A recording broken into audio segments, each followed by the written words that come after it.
and love through the resurgence of creativity, art, and aesthetics. That's the vision. And the one thing that we know is that nature is God's creation. And through nature, God is able to speak to us, teach us, and provide for us. Albert Einstein said, "Look deep into nature and you will find the answer to everything." Everything. And if you've ever sat in nature, you got stuff going on in your head, and then you go and you sit by a body of water. Something happens in that process. Something is resonating with us. And we'll talk about that. So the definition that I'm working with today with nature. Nature is the inherent character or basic constitution of a person or a thing. It's our essence, the essence of who we are. It's a kind of class that usually distinguishes by fundamental or essential characteristics. So there's some characteristics when we think about nature that come up for us. So when you think about nature, what comes up for you? Just trees, flowers, lakes, dirt. Yeah, I'm a gardener. I love dirt. Yes. And just seeing your faces, you just lit up. You talked about dirt. Yeah, there's something in that dirt that's magical. And so with that, we all know that we are connected to nature. We're one with nature. And I found a song that talked about nature. And the song that I came up with was "How Great Thou Art." How great thou art. It says, "Lord my God, when I in awesome wonder consider all the works thy hand hath made, I see the stars, I hear the mighty thunder, thy power throughout the universe displayed. When through the woods and forest glades I wander, and hear the birds sing sweetly in the trees, when I look down from the lofty mountain grandeur, and hear the brook and feel the gentle breeze, then sings my soul, my Savior God, to thee, how great thou art. How great thou art." And that's what I think about when I think of nature. You see God come into action. It's magical. And there's a connection. Because we are one with nature. There's no separation, right? And so with that, something happens. So what can nature teach us? One of the things that nature can teach us is about divine timing. Divine timing. In Mother Nature, the natural cycles of weather and seasons all have an important flow, don't they? There's a reason for it. The bitter cold of winter is followed by the blossoming of flowers. Then the warmth of light summer, followed by colorful changes of autumn. For everything there is a season and a reason. The wheat seeds are planted beneath the soil, waiting to flourish. And if we didn't have the cold winters, the wheat would not be able to grow strong. New birth occurs in the spring, in the floral all around us. And maybe we should try to follow the examples of Mother Nature and think about divine timing for ourselves. Because there is really a time for everything. There's a special time in our life for every event, every achievement, everything that we want to accomplish. And sometimes it's hard to wait for the fruits of our actions. Sometimes we want it right now.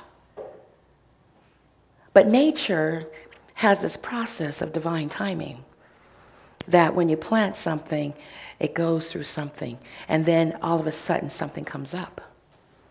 So that happens with us as well.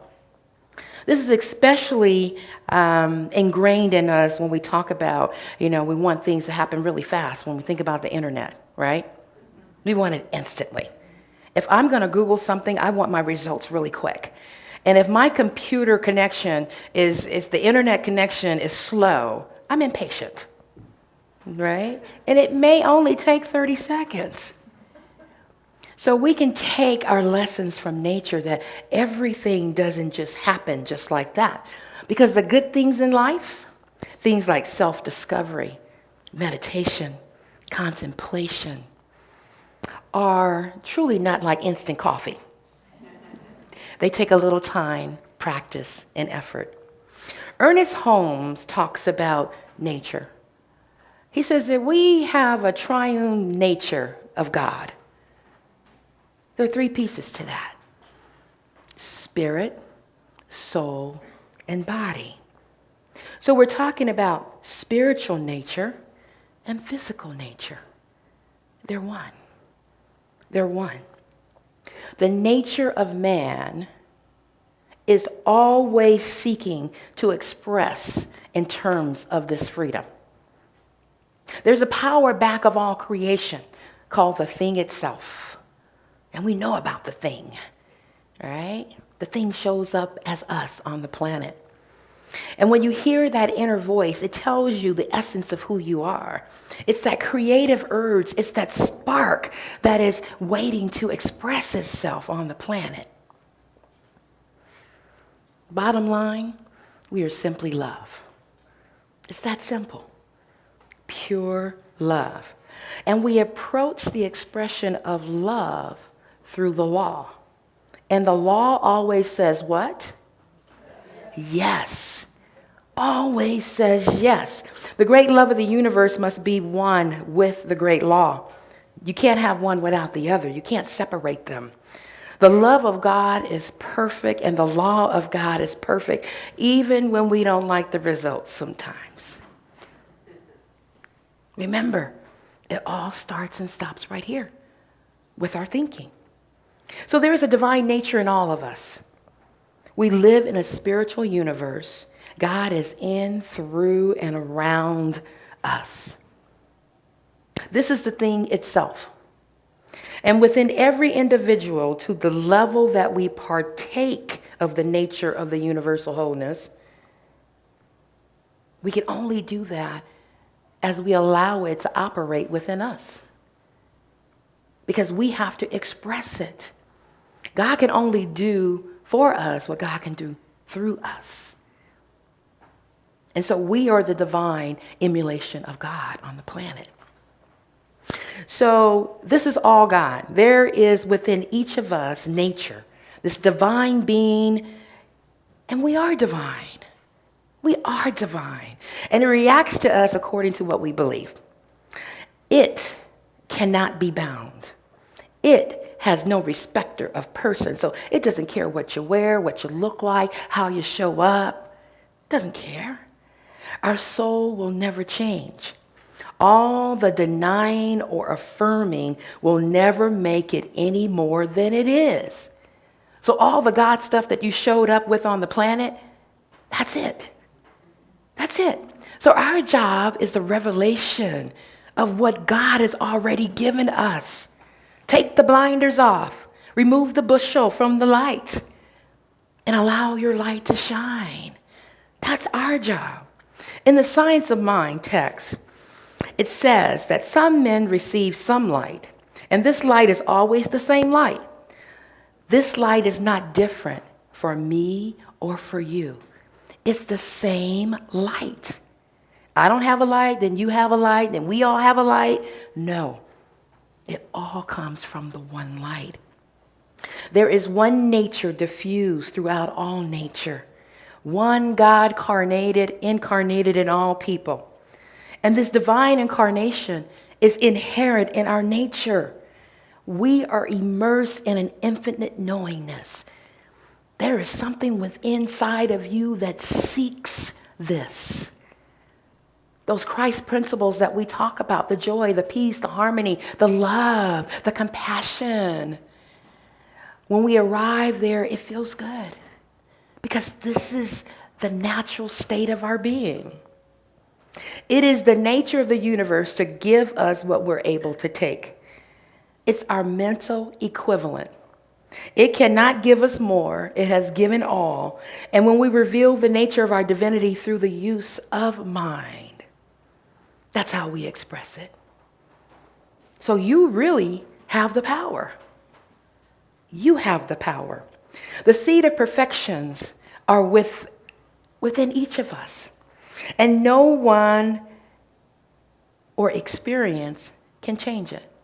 Because sometimes we have an experience and we think that we're removed from our divinity. Never. There is no experience that can separate you from the love of God. Nothing that you can do.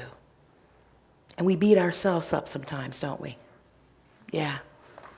So if you haven't heard it before, you have the power to change your life simply by the renewing of your mind. Now, it sounds simple, right? Yeah. And so when you're in that place of trying to remember who you are, step out in nature. Step out in nature. Listen to the birds chirp. Appreciate the sun, the sky, all that is there, so that you can connect to the nature that is already in you. Because something happens. You can be going through something and you have a lot of confusion going on, and then you step out into nature and all of a sudden peace washes over you.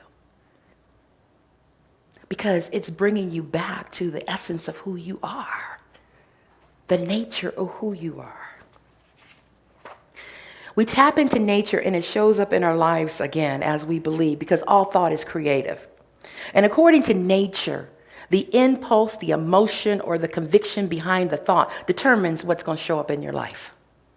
So who says you don't have the power? You determine how much or how little of God shows up in your life. God doesn't say, I'm going to give you a little bit of me today. I'll give you more today.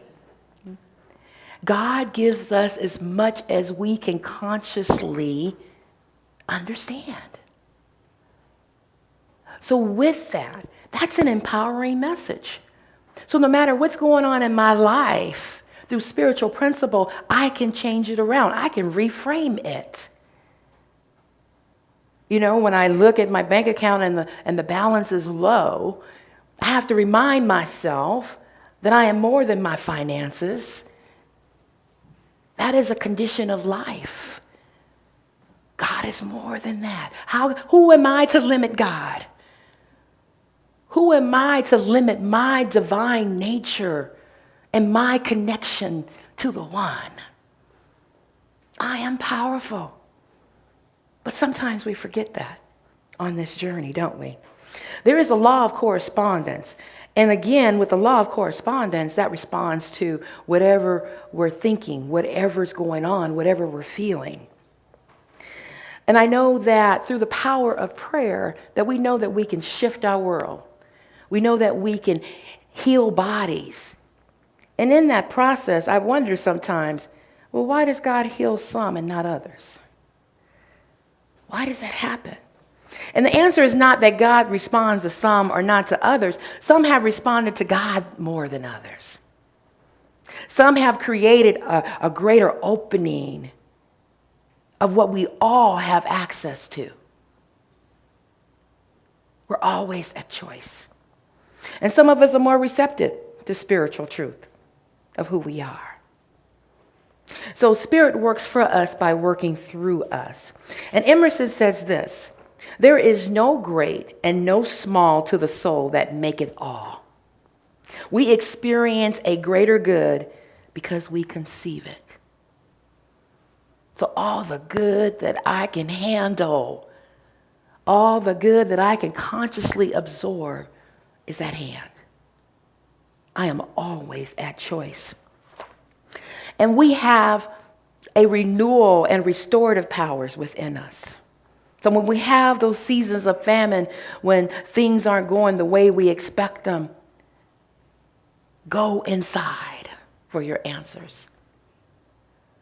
We have this external focus and trying to figure things out all the time, but there is a power that is so great within each and every one of us that we shift our world by connecting to the indwelling spirit. I know that when healing is needed in my life, I go out into nature. You know, Jesus talked about going into the wilderness for 40 days and 40 nights. That disconnection from the stuff that's going on around us is so important. So step out into nature and see what happens there. You will tap into a limitless power, an infinite power, an infinite connection. But the one thing is that the law responds to whatever I'm thinking.